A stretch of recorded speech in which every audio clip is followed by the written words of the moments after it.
आंगनवाड़ी सेविका सहायिका संघ का पटना के विधानसभा घेराव में लाठीचार्ज, वाटर कैनन का प्रयोग। वहीं दूसरी तरफ कई जिलों से आंगनवाड़ी सेविका सहायिका संघ ने हड़ताल वापस लेने का दिया है चिट्ठी। हालांकि प्रदेश महासचिव ने किया है इनकार। और वहीं बीपीएससी शिक्षक परीक्षा पास, अभ्यर्थियों ने पटना में दे रहे हैं धरना, तेजस्वी यादव के आवास को घेरा। और दूसरी तरफ वार्ड सदस्य सरपंच अपनी मांगों को लेकर आंदोलन की बना रहे हैं नई रणनीति। और इधर फिलिस्तीन को लेकर खूब टकराया है सत्ता पक्ष। कम्युनिस्ट समर्थन में तो जदयू विधायक ने कहा कि इन सभी पर राष्ट्रद्रोह का मुकदमा चलाया जाए। और इधर अगर बात करें थाना से 100 गज के दूर बालू कारोबारी को गोलियों से भून दिया, 2 शूटरों ने मारी गोली। पटना से आ रही है खबर। नमस्कार, मैं हूं अभय कुमार, आप देख रहे हैं अपना खास कार्यक्रम बिहार समाचार।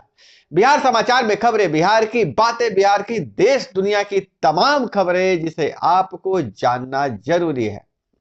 बिहार समाचार में हम खबर लेते हैं सत्ता के गलियारों से, पंचायत के गलियों से और गांव के चौपालों से, जो कहीं ना कहीं आपके जीवन को प्रभावित करता है।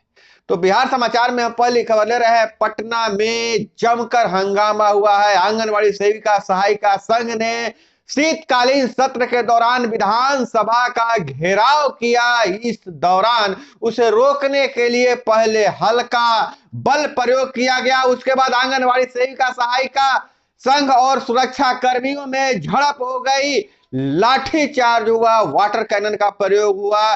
कई सेविका सहायिका को हिरासत में लिया गया है। तो पटना का जो विधानसभा का गेट है वह अखाड़ा में तब्दील हो गया, रणभूमि में तब्दील हो गया। इसी दौरान बिहार विधानसभा में सेविका सहायिका संघ के मांगों को लेकर समर्थन में उतर गए माले नेता और भाजपा विधायक। कहा कि इनकी मांग जायज है, मानदेय बढ़ना चाहिए और लाठीचार्ज का सभी ने निंदा किया है। वहीं अगर दूसरी तरफ खबर डाले तो सेविकाओं को चयन मुक्ति के धमकी भरे पत्र मिले हैं। धमकी भरे पत्र मिलने के बाद कई जिलाध्यक्ष ने हड़ताल वापस लेने का चिट्ठी दिया है, विभाग को चिट्ठी दिया है। इस मामले को लेकर औरंगाबाद जिले में खासा बवाल हो गया है। हड़ताल वापस लौटने को लेकर संघ के अध्यक्ष और महासचिव आमने सामने आ गए हैं। जिले के अगर बात करें, औरंगाबाद जिले के विभिन्न प्रखंडों के 11 आंगनवाड़ी सेविकाओं की चयन मुक्ति का पत्र जारी कर दिया गया है। उनकी कमर तोड़ने के लिए, हड़ताल वापस करवाने के लिए चयन मुक्ति का पत्र जारी किया गया। हंसते घबरा कर जिलाध्यक्ष, संघ के जिलाध्यक्ष ने चिट्ठी दे दिया कि हम हड़ताल वापस कर रहे हैं। पूरा मामला पर थोड़ा सा सरसरी नजर डाल लेते हैं कि आंगनवाड़ी सेविका के हड़ताल से वापस लौटने को लेकर अभी भी वापस की स्थिति बनी हुई है। बिहार राज्य आंगनवाड़ी सेविका संघ के जिला अध्यक्ष रविंद्र कुमार सिंह एवं बिहार राज्य आंगनवाड़ी सेविका सहायिका एवं कर्मचारी संघ के महासचिव मीना कुमारी आमने सामने आ गई हैं।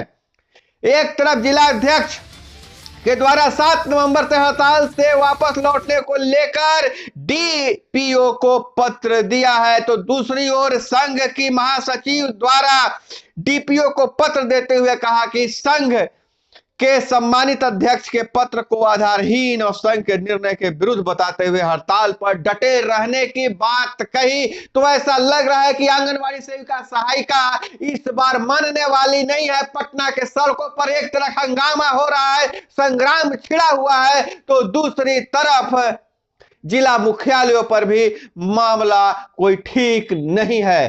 तो आपका क्या विचार है? यह जो पत्र भेजा गया है चयन मुक्ति का, किसकी जिलों में मिला है, जरूर आप कमेंट में बताइएगा।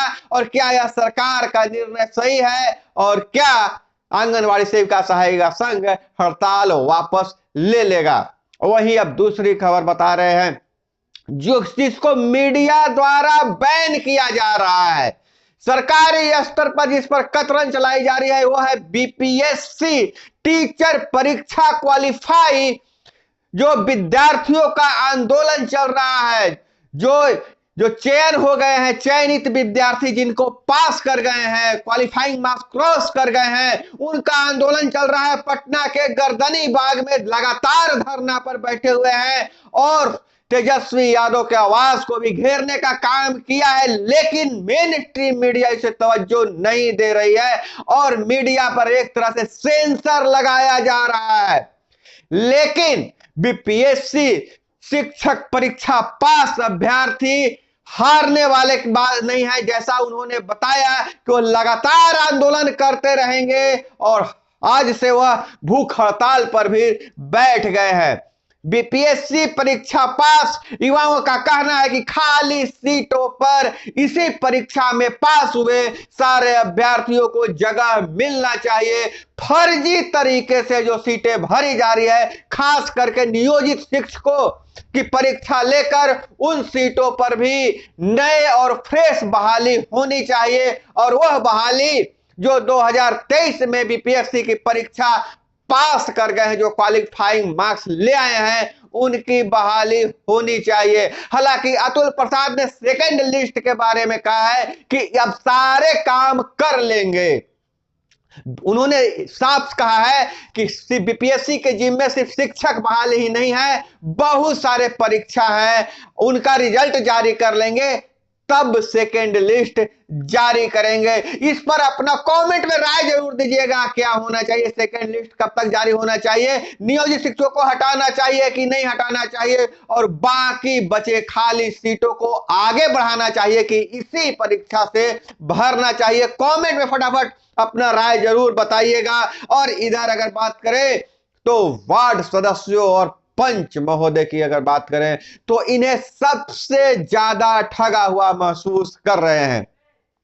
वार्ड सदस्यों और पंचों के पंचायती राज मंत्री हमेशा मौन रहते हैं। हालांकि कुछ राजद के विधायक और वाम दलों ने वार्ड सदस्यों और पंचों की मांगों का समर्थन किया है। वार्ड सदस्य भी लगातार आंदोलन कर रहे थे, उनका आंदोलन बीच में बंद हो गया क्योंकि सरकार ने आश्वासन दी थी। लेकिन वार्ड सदस्य और पंच सम्मिलित रूप से आंदोलन के लिए एक नई रणनीति बना रहे हैं और वार्ड सदस्य जब भी आंदोलन की रणनीति बनाते हैं तो सरकार के तरफ से कुछ खबर लीक करा दी जाती है कि वार्ड सदस्यों को के लिए जल्द ही कुछ अच्छा होने वाला है, लेकिन वार्ड सदस्यों के खाते में अभी तक पैसे नहीं आए हैं। वार्ड क्रियान्वयन प्रबंधन समिति बिल्कुल स्थिर है और इसी खबर से संबंधित है जो नए चुने हुए वार्ड क्रियान्वयन प्रबंधन समिति के सचिव हैं, वो लगातार हमसे मैसेज करके और कमेंट में पूछ रहे हैं कि हमारे लिए कोई खबर है कि नहीं खबर है। तो अगर मैं बता दूं कि जब तक आपके खाते में पैसे ही नहीं आएंगे तो आपके लिए कोई खबर कहां से आएगी। वार्ड सचिव को मांग करना चाहिए कि जिस तरह से वार्ड सदस्यों को, पंचों को मासिक भत्ता दिया जाता है, वार्ड सचिवों को भी भत्ता दिया जाए। खैर, जैसे ही वार्ड सचिवों के बारे में कुछ खबर निकलती है मैं आपको जरूर बताने का काम करूंगा। और इधर फटाफट अगर नजर डाले तो गवर्नर सदन में पास बिल क्यों रोकते हैं, उन्हें जनता ने नहीं चुना है। सीजेआई की तल्ख टिप्पणी है, कोर्ट में केस के बाद ही गवर्नर कार्रवाई करते हैं, यह गलत है। सुप्रीम कोर्ट का यह निर्णय है। और वहीं बिहार विधानसभा गरमा गया जब फिलिस्तीन को लेकर सत्ता पक्ष और कम्युनिस्ट समर्थकों में जब आमने सामने हो गए। वहीं जो कम्युनिस्ट समर्थक हैं कह रहे हैं कि जो फिलिस्तीन में हमला हुआ है, जो गाजा पट्टी में हमास विद्रोही मारे जा रहे हैं, उनको लेकर सदन में शोक सभा रखनी चाहिए और उन पर निंदा प्रस्ताव पारित होना चाहिए। इस पर जदयू विधायक ने कहा कि पुरजोर विरोध किया और कहा कि राष्ट्रद्रोह का केस हो। और इधर शोक प्रस्ताव के दौरान हंगामा, स्पीकर बोले यह परंपरा नहीं है। कम्युनिस्ट विधायक ने फिलिस्तीन के समर्थन में विधानसभा में प्रदर्शन किया। सदन के बाहर भी टकराहट, भाजपा का भी रहा विरोध। तो कम से कम इस एक मुद्दे पर भाजपा और जदयू साथ दिखी है। और इसी खबर पर नजर डाले तो जातीय सर्वे की पूरी रिपोर्ट पेश होगी विधानसभा में। पेश हो रही है जाति सर्वे की पूरी रिपोर्ट और ऑनलाइन गेमिंग कंपनी जो को जीएसटी में निबंधन करवाना अब अनिवार्य होगा। विधानमंडल में विधेयक पेश, सरकार को 70 करोड़ राजस्व बढ़ने की उम्मीद है और समग्र शिक्षा अभियान पर 2000 करोड़ रुपए खर्च करेगी सरकार। रेल हादसे की धमकी देने वाले पत्र और आरोपी की लिखावट का एफएससीएल में जांच होगी। राजेंद्र नगर टर्मिनल के स्टेशन प्रबंधक से 1.5 करोड़ की रंगदारी मांगने के लिए पत्र दिया गया था, उसका अनुसंधान जारी है। और इधर पटना यूनिवर्सिटी छात्र चुनाव बिना कैसे मिलेगा नैक ग्रेड। और इधर बिहार की बात करें तो बिना टेंडर के काम 14.89 लाख का भुगतान भी किया। अब कार्रवाई होगी। भागलपुर से खबर है, अस्पताल में वित्तीय अनियमितता जांच के बाद हुआ है खुलासा। और वहीं नेपाल के लोग आसमान के तले सर्द रात गुजारने के लिए मजबूर है क्योंकि वहां लगातार भूकंप के झटके आ रहे हैं। अमेरिका में भारतीयों पर नक्सली हमले बढ़े हैं, 1 माह में 4 की मौत हो गई है। हमेशा मानवाधिकार का ढिंढोरा पीटने वाला अमेरिका खुद अपने देश को नहीं संभाल पा रहा है। तो दोस्तों यह थी वो तमाम खबरें जो आपको जानना जरूरी था, जो आपको अपडेट रखने के लिए जरूरी था। इसी तरह से खबरों के लिए जुड़े रहिए हमारे साथ। चैनल पर नए हैं तो चैनल को सब्सक्राइब कर लीजिए और वीडियो को बिना लाइक किए हुए जाइएगा भी नहीं। तो दोस्तों आपसे विदा लेते हैं। जय हिंद, वंदे मातरम।